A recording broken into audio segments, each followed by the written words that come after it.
This week on your Old School RuneScape update, we discuss our grinds, both long and short. Agility continues, but it could also continue in the wilderness. We discuss wilderness polls, including agility, the Fountain of Rune, and the impact on the economy. Also, Defender of Varrock Artwork and RuneFest beckons. This is the Old School RuneScape Update, Episode 17, recorded Sunday, March 3rd, 2024, Lapping the Wilderness.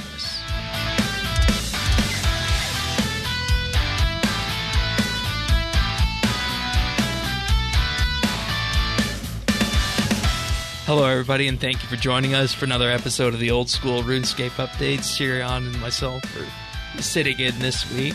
You've had an eventful week in Old School. I always have eventful weeks in Old School. Yeah, and see, that's the thing I'm starting to see here. I have no life? Yeah, no, that's about right. I wasn't going to say that. I was going to say that you tend to break up your grinds into shorter periods where I just tend to, in effect, sit into these long ruts of doing a single thing. But we'll get to that in, of course, just a moment. Welcome back to the podcast, everybody. If you're joining us for the first time, I've been playing Old School RuneScape for about a year and a half at this point, and RuneScape in general since 2004. Sirion is on a similar time span for both, and we talk about what we've been up to in Old School RuneScape each and every week, the updates of the week, and anything else interesting that arise from Castle Jagex. But if you want to follow along, full show notes can be found at update.show/OS. I am Shane12088 in game. And we also do have a friends chat as well, which is BitsBytes. Sirion is in there too. I always say that he has the most wonderful name because there's no numbers in it. Yeah. Which exactly somebody else has, Shane, but that's a topic for another day. So let's just dive in right now. Let's just dive in right now to what we've been doing here. I feel like you should start this week because you had the most interesting week with updates and what you've been doing. I've been doing all kinds of stuff. Busy. No, I've been doing a bunch of grinds really. The sort of the long-term goal I've set for myself is the levels for Song of the Elves. So that's what I've been working on basically. That's a good benchmark to set, and I think I also mentioned it that in doing that you get most of what you need as well for Well Got the Sleeps too, which is on the way and we kind of want to be ready for on launch week. Yeah, exactly. And yeah, so I got did I get Herblore? Yeah, I got Herblore out of the way. So that's level 70. Level 70 Herblore, yeah. And I'd like to, and the thing that always stands out to me about that is that's 2 levels away from Anti-Dragon Fire. Yeah. That's 72. And that to me has always been the point at which Herblore takes off and, really becomes something that's useful if you want to make the potions yourself. But, you look at the prices and there's only a few potions that you can, make for a net profit. But did you enjoy the run at least? 270? I didn't mind. It's fairly quick. If you get the right potions. Right. I made mostly super tech, super strengths, and what I did, because I don't need a ton of those potions, right? Like I need some, but not. Oh, you're making pure sets.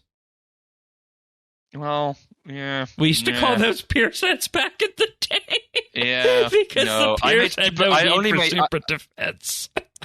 I only made super defense and super strength. Basically what I did is I used the Amulet of Chemistry, which gives you a chance for 4-dose potions, and I ended up selling all my 3-dose potions and leaving myself only with a few 4-dose potions. Okay, that's good. And I was mistaken. 72 is ranged potion, 69 is anti-fire. Yes, exactly. So ranged potions will be a big deal as well, of course, especially with the prospect of fight caves. So yeah, no, that's been that. Prayer, same thing. I had that banked for a while. It's buyable. You just need to go, sit down, and do it. I did Dragon Bones, so it took me well over an hour to go and do it in my own home. But 70 prayer. We talked about this, right? Like I was like, should I do it? Should I spend my money on prayer right now? Yeah. I don't. We don't have piety yet, so there's no reason to get it now. But at the same time, you need 70 prayer eventually. Yeah, and see, that's the thing. You have the money to do it now. Why not? Because the way I always look at these sorts of things, it's very much a very surgical investment stance in that if you just have a stack of money sitting under your bed, what good is that doing unless you're either investing it to make more money or using it to further something else, which is also an investment. So you're investing in levels at that point. Yeah, and it also like prayer is an interesting one because look, sure, like I don't maybe have immediate use of the prayers I unlock at level 70 prayer, but no, every level of prayer means you go into any combat fight with more prayer points to go longer. And you can stay a little bit longer. Your prayer potions last you a little bit longer, and they're not cheap, right? Prayer potions aren't cheap, so I feel it's a worthwhile investment even right now. I 100% even though get it means that. Yeah, exactly. So that's what I got. And the interesting thing, I think, when you mention that is that a lot of and you can tell me if this has changed at all, and if there's anything market wise that you don't want to talk about, that's fine. But I think one of the things that we've been very clear on here with the show is that most of the money making that happens on our end, and especially my end, comes from the herb farming. I'd imagine that's where you got yours too. Yep. No, exactly. I tend to do 4 to 5 herb runs a day, so that's like a single run for me it's close to a mil per day exactly in profit. So that racks up fairly quickly. So, and that's what I'm trying to do, right? Like besides these buyables, I've been spending a whole bunch of time on running laps on rooftops, doing agility, which I got full graceful now. Yeah, I got full graceful now. So it's a slow money maker, but it's a money maker. So which is funny, but also shooting stars. I've gotten very good at. How do we find shooting stars in OS here? Oh, I just use one of the online trackers, which basically gives me a list of all stars, and I just Now that it is no longer competitive, I think that's the best way of doing it. I just find one with the highest level that I can still mine. I go there, I mine, and typically I can stay there for close to half an hour on a single world. And when you put it that way, that's basically the old school AFK training method. It is it's so AFK. You can literally play a different game while you're doing it because you click and that's it, right? You just turn your logout timer to up to the max, and you sit there, and every 7 minutes you click once. I don't know. It doesn't so feel weird. right, but it's obviously designed to kind of lean into that. And I think one of the other things that I thought of in that would make its way into mining at some point, and it probably will going forward, is where does blast mine come into this, right? Yeah, so a blast mine is apparently pretty good XP rates, from 70 onward, I think. And then there's, of course, Motherlode Mine. Yeah. I think if you want the absolute maximum XP rate, you need to do some tick manipulation at Granite, but I can't be bothered. No. And we need to be 100% clear. And this is one thing that I've always prided myself on, both with RS and the old school show, is that, you can say you're going to do tick manipulation and you're going to, go for the best XP that you could possibly get when you do something, right? But I also think there is just something to be said for playing the game from a casual sense to the point that you're not doing that tick manipulation. Granted, yes, we're probably missing out on a huge chunk of XP, but I don't necessarily know that I want to click the mouse and do all the other actions that lead to that, one ticking or 3 ticking or whatever it might be for the tick manipulation. No, and I mean, to me, the thing is there's going to be content in a game where you need to be continuously clicking anyway, right? Like, yes, thieving or agility or certain combat, like certain skills, you don't really get around being continuously active. So for those skills where you can take a little bit of a laid back stance and you can AFK a bit, why not take that option? Especially if you play like, sure, if you're in the mood to play some, high octane, full on RS, then by all means go and do that tick manipulation. But I don't mind if it takes a little bit longer if it means I can do something else to the side. Right. And, I forget where I was having this discussion, whether it was a friend's chat or the other show. I said that if I really, wanted to play something that was high energy, high APM, it wouldn't be, any variation of RS. I'd just go back to League of Legends for that, right? So yeah, I mean, I wanted to get the Easy Western Provinces Diary. I needed to do chompy kills, and you need to be pretty on for that all the time, and I did that for a while. And I'm shaking my head right now because that does not sound fun. No, it's not. It's not fun. But it needs to be. It needs to happen. Do you want to share with the listeners what that other game was? Oh right, it was Old School RuneScape. You might have heard of it.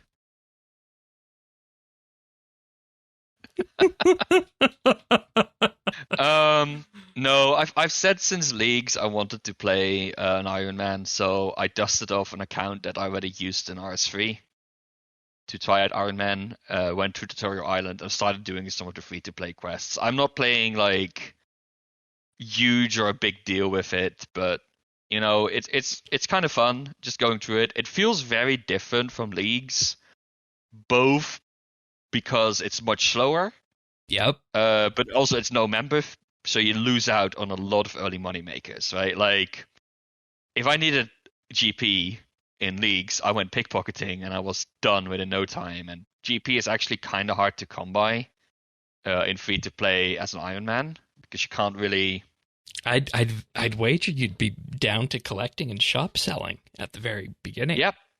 Yeah, no, exactly. So like even a quest reward of 700 GP from Prince Ali Rescue was like, great, I could use this.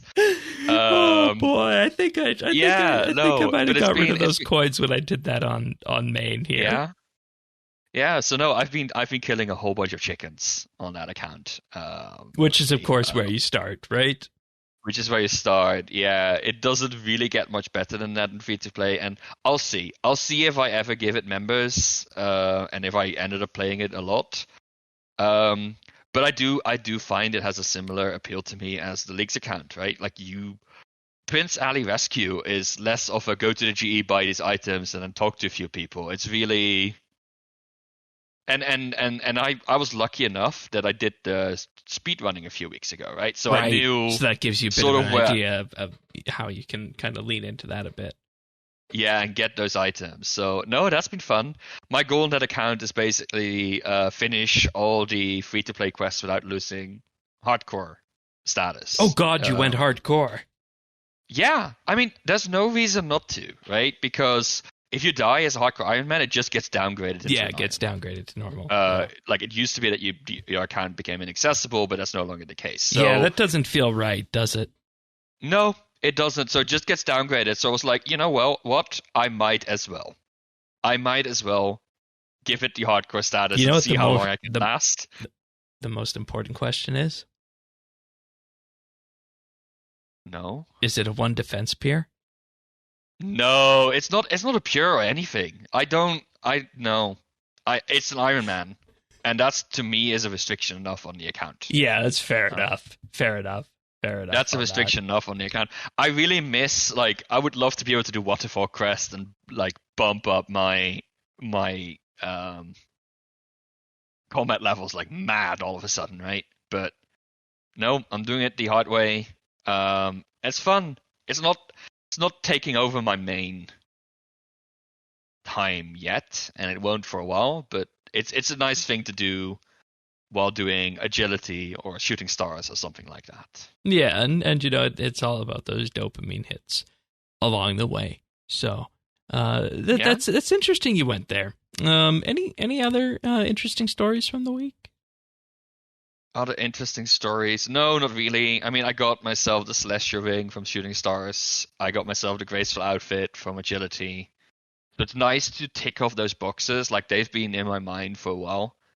And I really like that a lot of the skills in Old School actually have sort of rewards that fit with the skill, right? Like, most skills that have now new activities that they got in like the last 5 to maybe 10 years.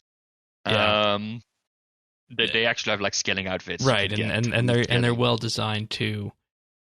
With that, it's not just a base XP boost like the one from Temple Trekking was. They are base XP boosts, right? But there's something else to it as well. No. Okay, so they're not all like graceful. No, they're not that. No, they don't go that far, but they still exist and they do things, and and I like that because it gives me like a milestone, right? Like, that's what I did with the model out mine. Like, I got my first piece of Prospector. That sounds like a good point to stop for now, right? Like, put a pin in it, like, go do something else, and I like jumping back and forth, and basically each day is a new day, and each day I make my own goals, and sure, I keep track of what I want to achieve, but there's always multiple things I'm working on. And it's a whole spectrum too, from, whether it be something simple or whether it be something a little bit more involved. And like I mentioned at the top of the segment, you seem to have a very varied selection here. Whereas I had for Western Provinces, I had to do pest control of all things, right? I did 2 games of pest control. I mean, fair enough. That's quick enough. And good combat for if you take it to 100+ points before you turn in. Sure. Okay. I have 7 points now. I think it's not much, but exactly. Well, I can't be as interesting as this, unfortunately, because like I've been alluding to, I kind of lean into 1 or 2 things and do, maybe an hour and a bit of agility a day and 2 to 3 herb runs a day and call it at that point for what I've been doing. And I have got myself up to level 59 agility with that. I know I made some off-the-cuff comments a number of weeks ago on the podcast about it maybe being an untrimmed 99. I don't think I want to go that way right now, but it was something that was just said in jest, so let's not put the cart before the horse on that. But, much like you, I'm getting very close to having the 4th graceful set item, so there's just going to be 2 more after that, so that's good. And still running at Falador Rooftop and whatnot. And I think when it comes down to agility, I'm pleased with how this is actually shaken out, because I don't know about you, but I feel like with agility I'm actually able to get into a rhythm with it, and it's not actually that bad. Yeah, no. Whereas if you compare it to something like thieving or chompy birds, then you have to really turn yourself on for that. Yeah, no, I agree. Like, we were just chatting the other day, and I was doing some laps, and I looked back because, like, it keeps track of how many laps you do in a single session. I was like, oh, I did another 40 laps, right? That's another 5% of the way to level 70 agility. So, no, it's true. I don't like the Sis Village one much because I run out of Ven energy if I go full on at it without breaks, but I'm typically inefficient enough that the run energy restores fast enough. Right, and then you're heading to the point where Prif, once you're beyond 70, that's why you want Prif to reduce the distances. Yeah, I think I don't know if Prif is 70 or 75. Let me double check that. Let me double check that. But something around there. And we had the 75. We had Trickster in leagues, so running agility laps wasn't really a thing for us. So I did have the ability to experience that Prif agility course, and I'm glad that I had most of the support skills handled there, and that has definitely been a piece of culture shock coming back to the main game. Yeah, I haven't decided yet whether for the range from 70 to 75 I'm going to keep doing Sis Village or I'm going to switch to Poly. I think the XP rates might not be that big of a difference, but you get more graceful tokens. There is somewhere else we could go for agility. Yeah, we'll talk about that in a moment. Yeah, I'm putting a bookmark in of where we want to go with that, but I want to catch the listeners up on where we've been with quests. Of course, we talked about Defender of Varrock last week on the podcast, but we did have time in the intervening week to squeeze 2 quests in. Zogre Flesh Eaters was up first. Yeah, I mean, I did Zogre Flesh Eaters on leagues. To me, it's fine. It's okay. I think it is, I think I've used the same word to describe different quests before, but inoffensive is the best word I can find to describe quests like these. Yeah, and the important thing, I think the reason we mention that is because it feels like it's sometimes a 50-50 shot if a quest really hasn't aged that well, right? Whereas Zogre Flesh Eaters, I mean, on its own, I don't necessarily know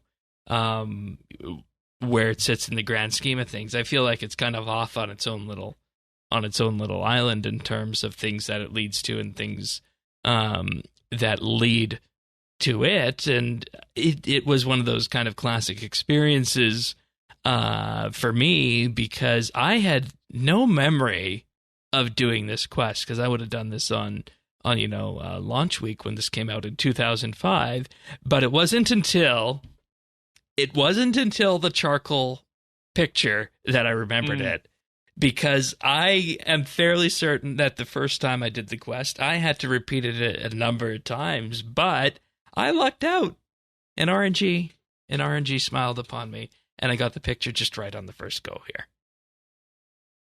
I got it on the first or second, pretty quickly, yeah. Yeah. And, when it comes to RNG like that, I think that having those kind of RNG checks like that are in there for something as mundane as a picture, that's probably not good to have, but it wasn't too painful, so I'm not going to complain about it that much along the way.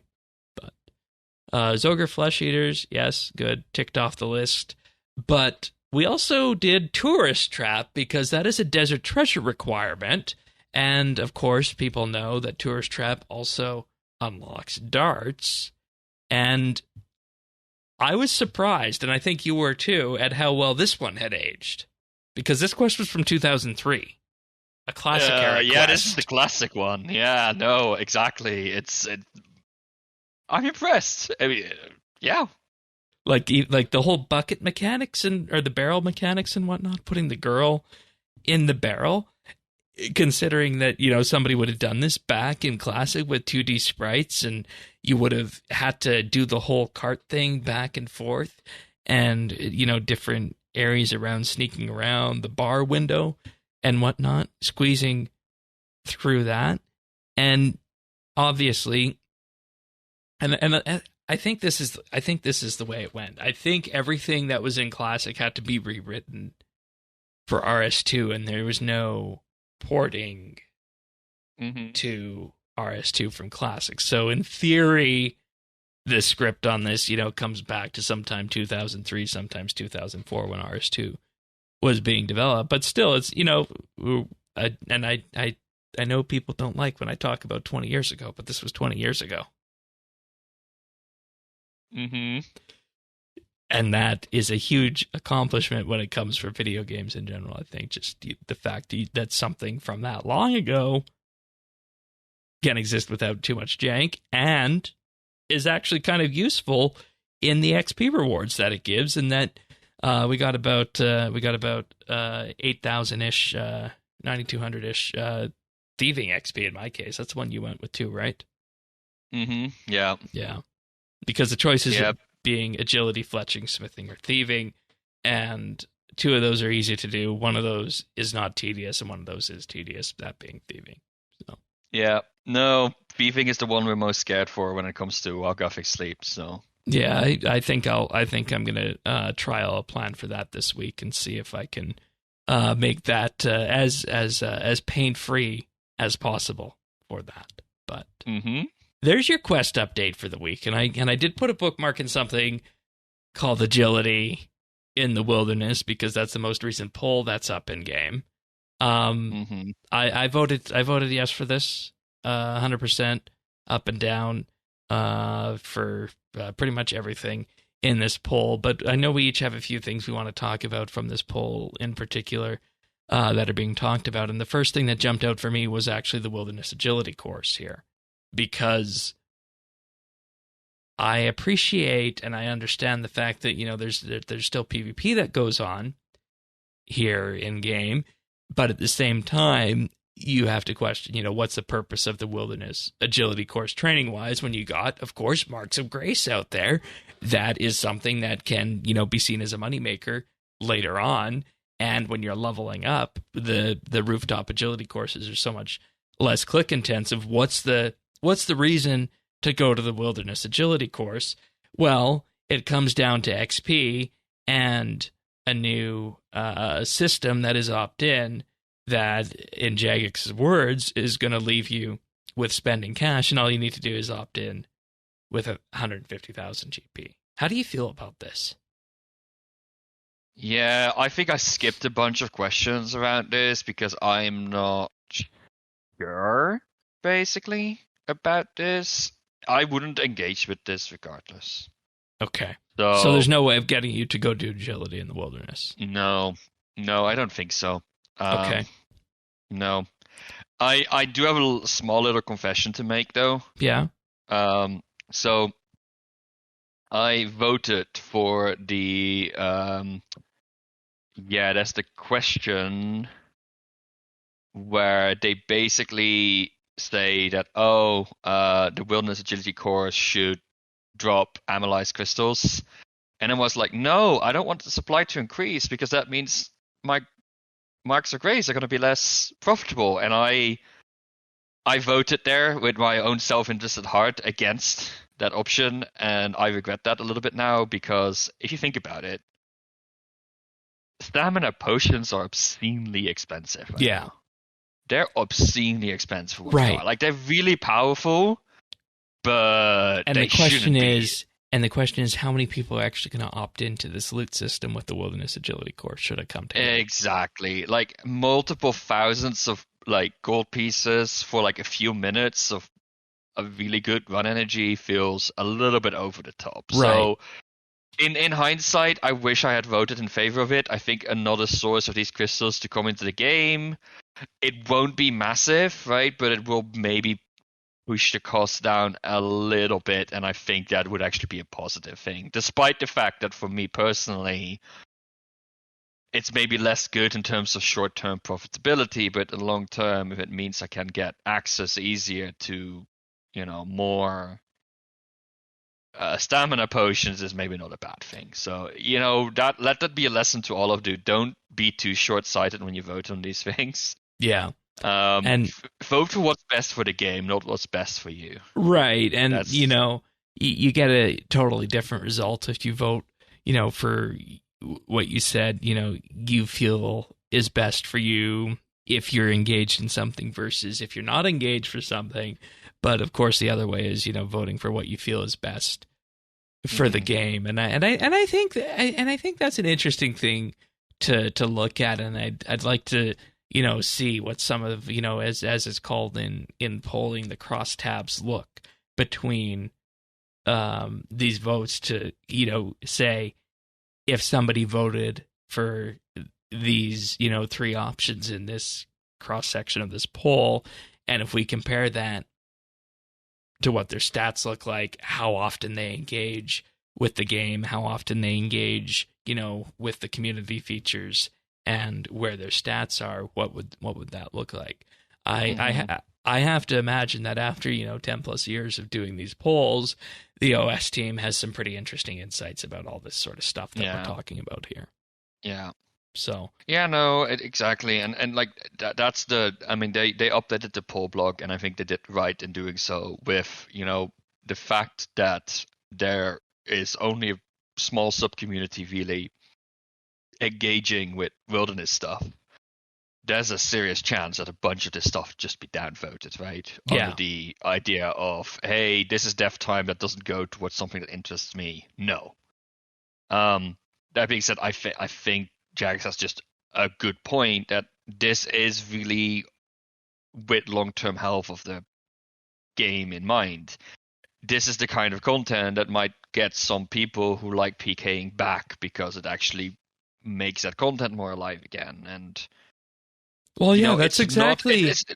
It's not as if, like, if this gets downvoted, right? It's not as if, like, a few months down the line they will propose some different wilderness content, because if that's what the game needs, they will keep trying until something passes. So, if this is good for the game, then vote for it, right? Yeah, and like that's what we talked about last week, is that they're actually, reaching out and going there to try and get these people back through content, which is good. Yeah. And you can mention whether or not you're going to engage with the wilderness, whether or not you have it engaged with it, and where you land on it. But I'm not going to lie, the thing that, really made me smile about the agility stuff is that, I could put 150K in, and I might, I could maybe see this as a bit of gambling, because Jagex says tier 1 loot, roughly 10,000 GP worth of loot per tap. And then if we go all the way up to tier 4, which is 61 plus laps, roughly 40,000 GP worth of loot per laps, and so on and so forth. So I see this as, a way to incentivize risk in the game, and, maybe, dare I say it, even have a bit of a gambling sense to it without resorting to something scummy like a dice game or a flower game. So yeah, look, it's not my content, right? I'm very risk averse, and I mean, we just talked about my hardcore Iron Man. That character is not going to do this anytime soon. So, it's not for me, but I can see people who might be willing to do this, and I think we should enable them. I think that it's only more interesting that way. Yeah, 100% on that. Another piece of content that's interesting to me on this is the Fountain of Rune things that are being mentioned in this poll, because, you look at this and, they say Fountain of Rune came into the game 10 years ago in March 2014, and they do, like you said, this is catering this poll to people who might not be aware of it. They specifically say Fountain of Rune provides unlimited runes to anyone within sight, which means you can cast any spell you like indefinitely, so long as you don't mind missing out on XP. So they are aiming with this to increase its utility by allowing players to cast alchemy spells on multiple items at once while at the Fountain of Rune, which will, of course, let players now mow through huge stacks of items like their Slayer loot tab, and they are going to scale this based off of the Wilderness Diary tiers, believe it or not. Mm-hmm. Yeah, no, I really like this. I think it's a good way to sink some of these items out of the economy, I think, in a better way than we have currently. Look, you can sell it to shops as well, of course, but that's more of a pain. And this gives a risky way to just, like they give a really good example in the blog as well, right? Where they talk about the Fountain of Rune, where they talk about rune arrows and the risk, like you could win 5.7 million GP per hour, but you would need to be risking at least almost 3 million. Yeah. To make this, right? So you would need to be successful in not losing anything more than half the time for this to be worth it. And if this really, that's the nice thing, there's a lot of dynamics going on here. If a lot of people start doing that, PKers start flocking to that, and it becomes much more risky.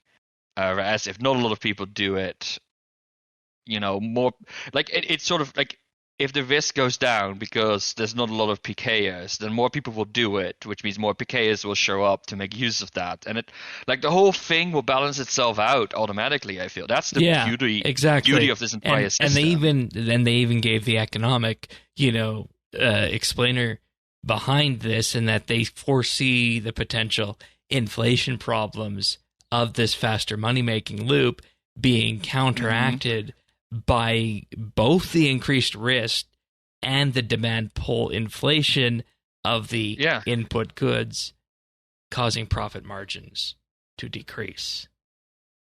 Exactly. Like if too many people start using, like it's the same for any money maker, right? Like the moment everybody makes money the same way, then that becomes like that's the thing that scares me most, right? Like if people find out how easy it is to make money through herbs, and everybody starts farming herbs, right? But that's why money makers tend to be something you actually need to spend some effort towards, right? Like for herb runs to be a secure money maker, you need to do them multiple times a day, and that's a pretty big. And you do need to have some requirements behind them too, because otherwise you're going to have 4 patches. You're not going to have the magic secretaries. You're not going to have a bottomless bucket and all the upgrades for it. It's something you build up to over time, and that's what effectively. It's the same with PVM. It's the same with PVM drops, right? Like you need to learn the bosses you're doing, the mechanics, and do them efficiently so that you don't spend a lot of resources you don't need to spend. And like it's I think RuneScape is a beautiful economy simulator in that respect. One of the better ones out there. Yeah, it is. It's so varied in the things you can do. Like to give folks an idea on this, the website RSBNB, our website has economic data going back to when the GE was first established, and it started tracking prices. And people, were aware of this. We've shared data with the RS Wiki before on that, and I think people understand that the RS Wiki uses it for calculation and historical purposes.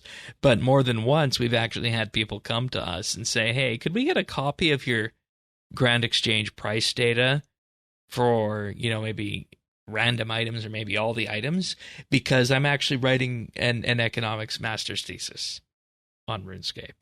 That's actually happened more than once, believe it or not. So just to go to that idea that RuneScape is an economic simulator. So what happens in game does have its economic consequences, and at the end of the day, I think it's clear that the people inside Jagex working on the game know what they're doing with this, and they wouldn't lean too hard into something that's dangerous. But those were my 2 items on the poll. What stands out to you that I mean, I think the chivalry. I wanted to mention that. I think it's great. Having that to be like a different source of that to come into the game. I think the reasoning behind it is super solid. And it's not like, because you could make an argument that you choose not to have 65 defense for the King's Ransom Nightwave challenges, right? You could make an argument that you choose not to have that, therefore you don't get the prayers. But at the same time, as we talked about, we didn't get Rune as powers with Desert Treasure 2. So where does that leave somebody, who wants prayers beyond that? This is the option for that. Yeah, exactly. And look, if you do it this way, you still don't get piety, which is better, right? It's strictly better. So it's not like it completely negates that piece of content, but yeah. What I find interesting as well is that they're looking at rebalancing it. There was the one option that made it a little bit more focused on accuracy rather than defense. That's the one I voted for, by the way, which I think, interesting. Yeah. I 100% agree on that, because accuracy is the bane of the combat system in anything named RuneScape. Yeah, I mean, look, they say so here, right?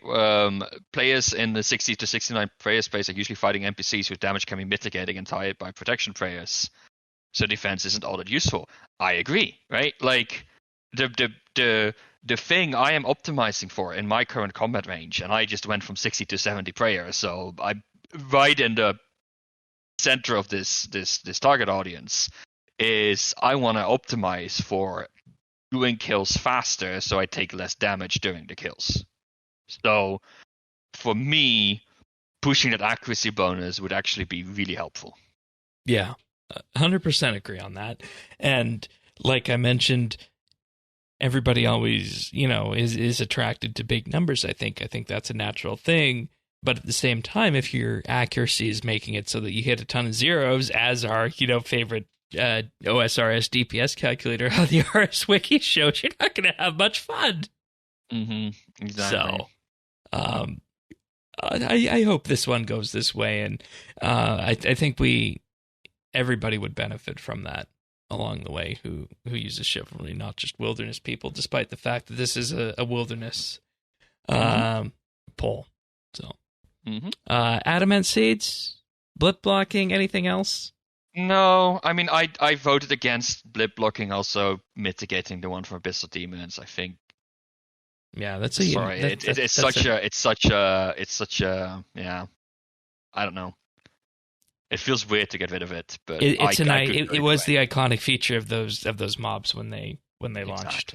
Exactly. So, adamant seeds, obviously, just that. I just found that hilarious when I read that, because I am not a PvPer, so I have no idea about that such a thing was even asked for with that. So I'm gonna laugh when I see what the result is for that either way.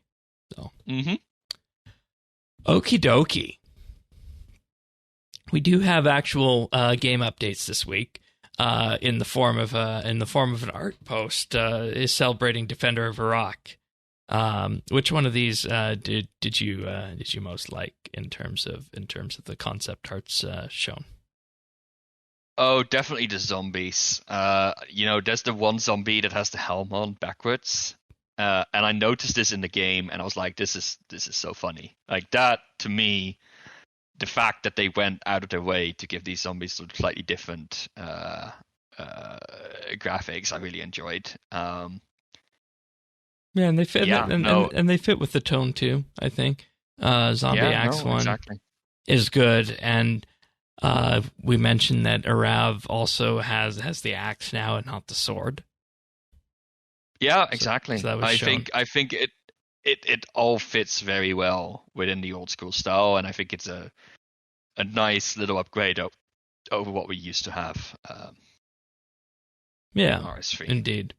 And we didn't mention this last week on the podcast, but OS turned 11 last week. Yeah, time flies. I'm not going to go into on this episode what I was feeling 11 years ago. This is not on this episode. Maybe at some point in the future. But my reaction right now, listeners who have been with us since the beginning will know what it was back then. But for everybody else, I have done probably a complete 180 on old school at this point. That's where I was. Yeah. I think that's a good way to summarize it. Yep, and for more reasons than one, I'll just say, and that gets into the whole meta thing of everything Jagex at that point. But yeah, I just loved Prayer Pot Guy. Which one was that? Cosplay images. Prayer Pot Guy. It's so well done. It's so original. Oh yeah. How do you do that one in real life? You wear a teal. Yeah, well, okay. You're gonna have some trouble making your upper body transparent, I think. You know why I ask, though?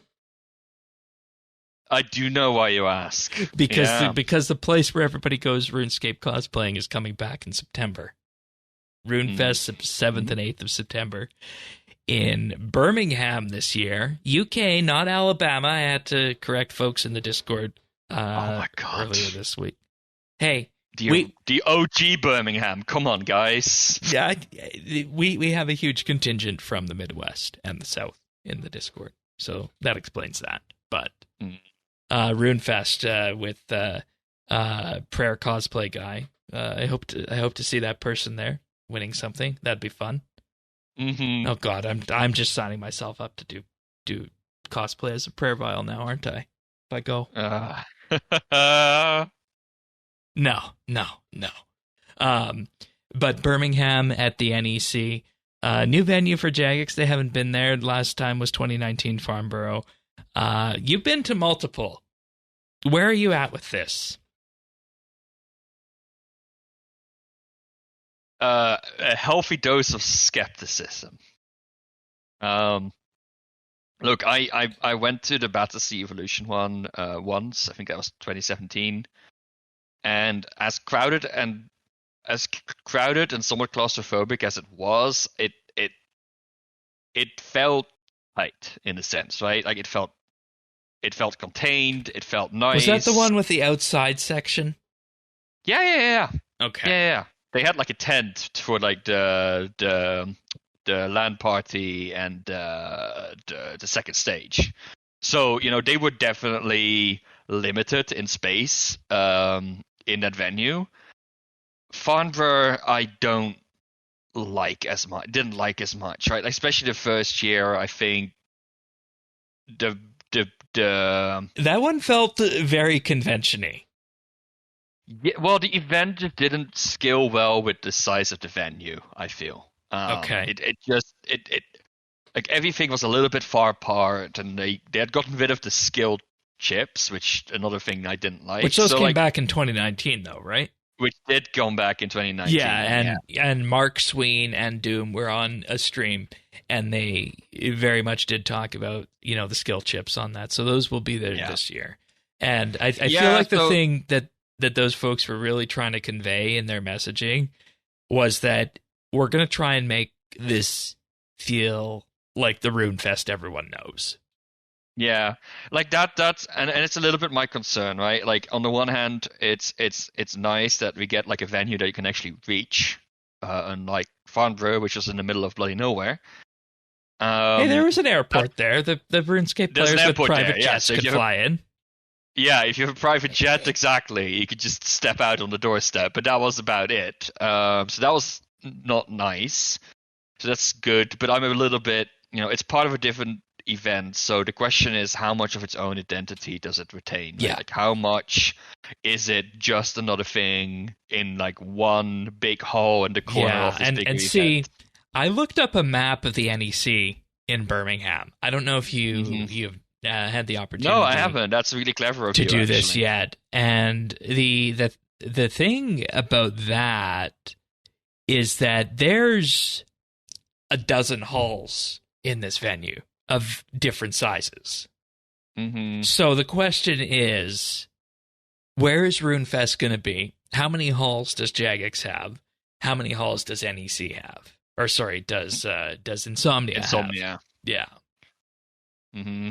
And, with that, it really is going to, tell us, well, they're splitting it over 2 days. Day one is going to be the traditional RuneFest stuff. Day two is going to be panels and community. Does that mean that everything's kind of going to be, at one hall and more cozy, I guess would be a way to put it, as you were saying, it was at Battersea and whatnot, right? Yeah. So, yeah. But the thing that is also immediately apparent with the NEC is that it's right next to the Birmingham airport. There's a train that goes there. There's transit. So if you want to, go out and explore to the rest of the city, that's an option as well. Mm-hmm. So yeah. Exactly. We'll see. I do like that they switch. Like, I've always said, I kind of wanted 2 separate days for RuneFest. I always felt that, if you went to all the talks, like all the keynote talks, right, on the day off, you missed the deep dive panels. Yeah. Well, you missed the deep dive panels, but you also missed the floor experience. So, it always felt like you had to make too many choices. Because there's like, the event's like 8 hours long, I think, or 6 hours. Let's say 8 hours. From like, what is it? Like 10, 10 right? Until 6, or 11, 10 to 6. Yeah. 10 to 6, right? Like, so that's 8 hours, right? You have the 2 keynotes you want to go to. That's 2 hours. You probably have like a lore deep dive or some other thing you want to go into. And then, there's so many things. You want to go see your favorite Golden Gnome recipients? Yeah, you might want to go to the cosplay parade. That's always a big thing. So, like, if you add all of that up, and you also want to do all the skill activities, and you want to playtest archaeology or whatever it was last time, right? Like, if you add all of that up, you don't really have enough time. So, I kind of like the idea that, some people come there for the keynotes, some people come there for the community, and now both of them have like a day on the floor. They can spend just on the floor as well, doing activities and chatting to people. So, I think it will take some of the rush out of it, so that's a positive change, I think. But I hadn't thought about it that way on that, and it's probably a good reason for them to be doing that. So I mean, you remember the queue we were in to hand in our cards for I don't even know what it was anymore, right? Like, but it was something Anachronia themed, wasn't it? Or no? What Fremenic themed? Yeah, Fremenic themed. Yeah. No, we got pictures. That's what we got. Yeah. So I don't know. Modbark also says the food situation will be better. Okay, I don't remember that being particularly bad, but also I'm used to convention food. I just don't expect lowest expectations possible. Yeah. But look, we'll see. I will be going probably because a bunch of people I know and I like are going there, and it's really not that far out for me. And if the event itself ends up being a little bit disappointing, we'll see then. Well, then there's always stuff to do on the side, right? Exactly. So we'll see. Sounds good. And of course, very early days still on this. The tickets don't go on sale until the 27th of March, so still lots of time to think about it, lots of time to, make the plans and whatnot. And, being a bigger city, the hotels won't sell out in one day as they did in Farnborough. But I believe that's it for the program this week. I don't think I have anything else left to say. I feel like we took the listeners on a wild journey, starting with agility, my agility, your version of agility, then Iron Man, and, capping it all off with the prospect of a RuneScape meetup at RuneFest. And I think that's probably a good place to end the show unless you have anything else. Nope. Sounds good to me. All right. Subscribe to the podcast, folks. Update.show/OS. We're on all the podcast listeners out there. We're on Apple, Spotify, Pocket Casts, and, of course, YouTube as well. YouTube.com/OSRS show. And with that being said, we'll be back next week for another episode of the Old School RuneScape Update. See you then, everyone. Take care. Bye-bye.